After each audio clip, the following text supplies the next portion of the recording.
नमस्कार, वंदे मातरम। मैं हूं श्यामगिरी। आप देख रहे हैं हमारा चैनल मुद्दा भारत का। आज का हमारा मुद्दा है उद्धव ठाकरे। यह महाराष्ट्र की राजनीति में अगर हम बात करें उद्धव ठाकरे, तो इस समय जो है उनकी जो है राजनीति कुछ अलग ही चल रही है। जब से वो फडणवीस से मिल के आए हुए हैं, वो बीजेपी की तरफ से एकदम शॉक्ट हो गए हैं और उनके निशाने पर सिर्फ अब एकनाथ शिंदे जी रह गए हैं। तो बीजेपी और उद्धव ठाकरे के बीच में क्या चल रहा है, ये सब जगह चर्चा का विषय बना हुआ है। आज हम भी इसी पर चर्चा करेंगे कि क्या उद्धव की घर वापसी की तैयारी चल रही है, क्योंकि बीएमसी चुनाव है और वो किसी भी हालत में मुंबई से भी हाथ धोना नहीं चाहते हैं। हमारे साथ में सुभाष काले जी राजनीतिक विश्लेषक हैं। हम उनसे जानेंगे कि उद्धव जी की जो अभी बॉडी लैंग्वेज, उनकी राजनीतिक जो प्रक्रिया है, वो किस तरफ जाती हुई दिख रही है। संजय राउत सिर्फ जिस समय एकनाथ शिंदे के विरोध में बोलना शुरू किए हैं, रोज सुबह उनका जो भोंगा है वो शिंदे साहब के खिलाफ चल रहा है। ऐसे में जो है संजय सिरसाट ने भी पिछले दिनों बयान दिया था कि संजय राउत को या तो जेल में डाल दो या तो फिर उसको पागल खाने में डाल दो। और उद्धव ठाकरे इस समय जो है बीजेपी के गुण गाते हुए रिएक्शन दिख रहा है ऐसा। सर, क्या कहेंगे आपके इस सब जो चर्चाएं चल रही है इस समय, उसके बारे में क्या कहेंगे आप? एक वाक्य में अगर हमको बोलना है जी कि उद्धव ठाकरे जी की आज क्या हालत है जी, तो मैं एक सेंटेंस में बोलना है, एक वाक्य में बोलना है, तो मैं बोलूँगा कि न घर का न घाट का। न घर का रहे न घाट का, न घर का है न घाट का है। उनकी ऐसी हालत हो गई है। जी। देखो, उन्होंने 2019 में बीजेपी के साथ गद्दारी करके मुख्यमंत्री की कुर्सी के लिए महाविकास आघाड़ी स्थापन की, शरद पवार और कांग्रेस के साथ जाके बैठ गए जी। और ये आघाड़ी लोकसभा में उन्होंने काफी अच्छा परफॉर्मेंस भी दिया, उनका कॉन्फिडेंस भी बढ़ गया। लेकिन उनको ये नहीं मालूम हुआ कि भाई आने वाले विधानसभा में क्या होने वाला है जी। और आने वाले विधानसभा में लोगों ने महाविकास आघाड़ी को पूरा रिजेक्ट कर दिया। उनकी हालत बहुत बुरी हो गई। और अगर देखते हैं अगर हम, तो सबसे अगर खराब हालत है तो वो उद्धव ठाकरे जी की। उनको ये महाविकास आघाड़ी में जाने के लिए अपना हिंदुत्व छोड़ना पड़ा जी। मुसलमानों के वोट के ऊपर डिपेंड है, पूरी तरह से डिपेंड है। जो भी वोटिंग, उनका जो वोट शेयर है आज, वो पूरा मुसलमानों के ऊपर डिपेंड है, क्योंकि वो महाविकास आघाड़ी में है।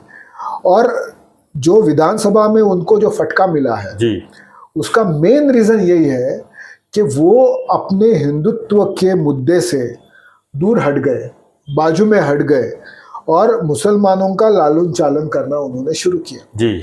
इसकी वजह से ही उनको जो मराठी वोटर है, जो हिंदू वोटर है, उन्होंने उद्धव ठाकरे को रिजेक्ट किया। ये बात अब उनको समझ में आ गई कि भाई ये अब मुझसे गलती हो गई है। अब ये गलती सुधारने की कोशिश करना भी उनको मुश्किल है जी। एक, अगर वो हिंदुत्व की बात करते हैं तो उनको महाविकास आघाड़ी में नहीं रह सकते, क्योंकि कांग्रेस और राष्ट्रवादी, ये दोनों पार्टियों का सिद्धांत, ये दोनों पार्टियां जिस प्रिंसिपल के ऊपर चलती है वो, और बाला साहब ठाकरे ने जो निर्माण की हुई शिवसेना है वो उसमें जमीन आसमान का अंतर है। बिल्कुल।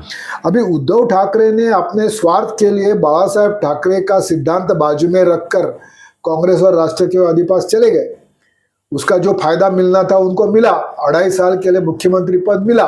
लेकिन जो नुकसान उसके बाद हुआ है वो इतना बड़ा नुकसान है कि अभी उनको वो नुकसान से ऊपर आना बहुत मुश्किल है। और अब सामने जिला परिषद, नगर पंचायत, नगर पालिका, महानगर पालिका, अब ये सब चुनाव आने वाले हैं, छोटे छोटे चुनाव। और ये सब चुनाव में हर पार्टी को अपना परफॉर्मेंस दिखाना जरूरी है।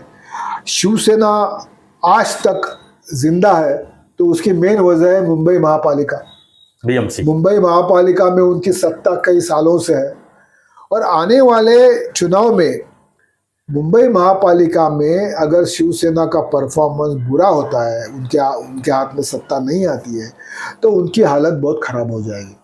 और ये उद्धव ठाकरे काफ़ी अच्छी तरह जानते हैं। विधानसभा के रिजल्ट्स के बाद उनको ये समझ में आ गया कि मैंने जो किया, अपने स्वार्थ के लिए जो किया, उसका फल अभी मुझे भोगना पड़ रहा है। और अब वो ऐसे जगह है कि वहां से न कहा ना मैंने कि न घर का न घाट का, यहाँ पे जाओ तो बोलते हैं दरी है, बहुत गहरी गहरी खाई है, और वहां पे जाओ तो आसमान को छूने वाला डोंगर है। तो कहीं भी उनको चारा नहीं है, न महाविकास आघाड़ी में जा सकते हैं और न महायुति में भी आ सकते हैं, क्योंकि महायुति में उनकी एंट्री डेफिनेटली बंद है। कितनी भी चर्चा होने दो जी कि बीजेपी के साथ मिलाने की कोशिश हो रही है, बीजेपी के साथ जाने की कोशिश हो रही है, वगैरह वगैरह वगैरह, लेकिन एकनाथ शिंदे जब तक बीजेपी के साथ है तब तक एकनाथ शिंदे ही साथ रहेंगे बीजेपी के साथ, उद्धव ठाकरे नहीं आ सकते, ये पक्का है जी। इसीलिए हमेशा देखो, कल अगर आप मुझे पूछेंगे अजित पवार जी का क्या, हाँ ये भी तो बात है। तो अजित पवार और शरद पवार ये दोनों, मतलब कल अगर अजित पवार चाहते हैं तो शरद पवार को ज्वाइन हो सकते हैं, और उन्होंने बना के रखा है उसी। हाँ उन्होंने, आप देखो उन्होंने एक पुल रखा है आप दोनों के बीच में, भले बाकी कुछ भी होने दो, लेकिन फैमिली का जो एक पुल रहता है कि भाई हमारा कुटुंब है, हमारा परिवार है, ये पुल हमेशा उन्होंने रखा हुआ है, और उसका आधार लेकर कभी भी वो दोनों एक हो सकते हैं जी। लेकिन उद्धव ठाकरे और एकनाथ शिंदे के बीच में इतना कुछ हुआ है, इतने गाली गलौज हुई है कि अब ये दोनों का एक साथ आना नामुमकिन। और इसीलिए आज एकनाथ शिंदे बीजेपी के साथ है तो उद्धव का बीजेपी के साथ आना नामुमकिन है। तो इस हालत में उद्धव ठाकरे, जैसे मैंने कहा कि न घर का न घाट का, और आने वाले चुनाव में जो महापालिका, जिला परिषद और इसमें वो अभी वल्गना कर रहे हैं, राउत भी बोल रहे हैं, संजय राउत, उद्धव ठाकरे भी बोल रहे हैं, उनके कुछ नेता भी बोल रहे हैं कि अब हम अकेले लड़ेंगे, महापालिका को अकेला सामना करेंगे। तो अकेला सामना करेंगे तो उनका जो मुस्लिम वोट के ऊपर जो आधार आज चल रहा है वो भी उनसे जाएगा जी। उनको कोई मुस्लिम, देखो आज उद्धव ठाकरे के कैंडिडेट्स को मुस्लिम वोट इसलिए मिल रहे हैं क्योंकि वो महाविकास आघाड़ी में है। अभी ठाना का अगर एक छोटा सा उदाहरण हम लेते हैं, ठाणे विधानसभा का, तो उद्धव ठाकरे के राजन विचारे को सिर्फ 15 बूथ के ऊपर लीड है, वो मुस्लिम, और वो 15 बूथ कौन से हैं, तो राबोडी में, जहां पे मुस्लिम डोमिनेशन है बस, बाकी पूरे ठाना विधानसभा में कहीं भी लीड नहीं। तो इसका मतलब ये हो गया कि उनका जो मुस्लिम बेस है वो भी अगर महाविकास आघाड़ी से बाहर जाएंगे तो वो मिलने वाला नहीं। तो उनकी हालत तो बहुत बुरी होने वाली है।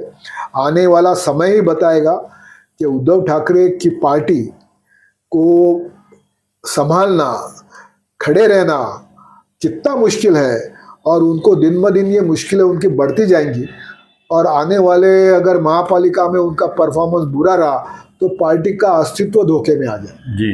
ऐसी आज उनकी हालत। तो ऐसे में उनको क्या करना चाहिए, आपके हिसाब से क्या होना चाहिए इनके साथ? देखो उनके पास दूसरा चारा नहीं है जी, उनको अकेले ही रहना पड़ेगा, अकेले ही लड़ना पड़ेगा। हो सकता है अभी पराभव हो उनका जी, उनका पराभव होगा, सीट्स नहीं आएंगे, सत्ता नहीं आएगी, लेकिन अगर उन्होंने बाला साहेब ठाकरे का जो सिद्धांत है, बाला साहेब ठाकरे के हिंदुत्व का जो नारा था, उसके ऊपर वापस आ जाएंगे और वो स्ट्रांगली अगर रेकमेंड करते हैं, हो सकता है 1-2 इलेक्शन उनको थोड़ा पीछेहट होगी उनकी, लेकिन कल जाकर उनको उसका फायदा हो सकता है। लेकिन अब महाविकास आघाड़ी के साथ जाने से भी उनको नुकसान है और अकेले लड़ने से भी नुकसान है, ये पक्का है। लेकिन सर अगर जैसे कि आप कह रहे हैं कि बीएमसी में भी उनकी हालत पतली हो सकती है, अगर बीएमसी भी हाथ से गई तो उनके पास जो नेता बचे हैं तो जो थोड़े बहुत बच्चे वो भी गायब हो जाएंगे, वो भी इधर उधर चले जाएंगे जहाँ से इसकी सत्ता बनेगी। हो सकता है, लेकिन क्योंकि 20 विधायक जो उनके हैं वो भी तो कहीं ना कहीं सत्ता में आना चाहेंगे। बराबर है, वो तो है ना, विधायक भी है, उनके पास जो खासदार है, सांसद है, वो भी उनके इधर हो जाएंगे। क्या आजकल देखो क्या है, आजकल सिद्धांत कम और स्वार्थ ज्यादा है, बिल्कुल पॉलिटिकल पार्टीज में, और सत्ता पक्ष की तरफ सब भागते हैं, और सत्ता की तरफ सब भागते हैं। तो ये तो है, लेकिन अगर पार्टी को जिंदा रखना है, अभी देखो राज ठाकरे का मैं उदाहरण आपको दूंगा।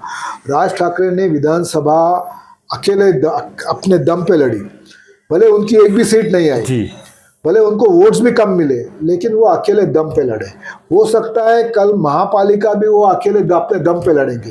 हो सकता है उनका परफॉर्मेंस कुछ खास नहीं होगा, लेकिन अगर अपनी पार्टी जिंदा रखना है, अगर अपनी पार्टी का अगर भविष्य आगे अच्छा करने की कोशिश करनी है, तो तुमको ये इलेक्शन अकेले ही लड़ना पड़ेगा, लड़ते रहना पड़ेगा जब तक तुमको सक्सेस नहीं मिलता है।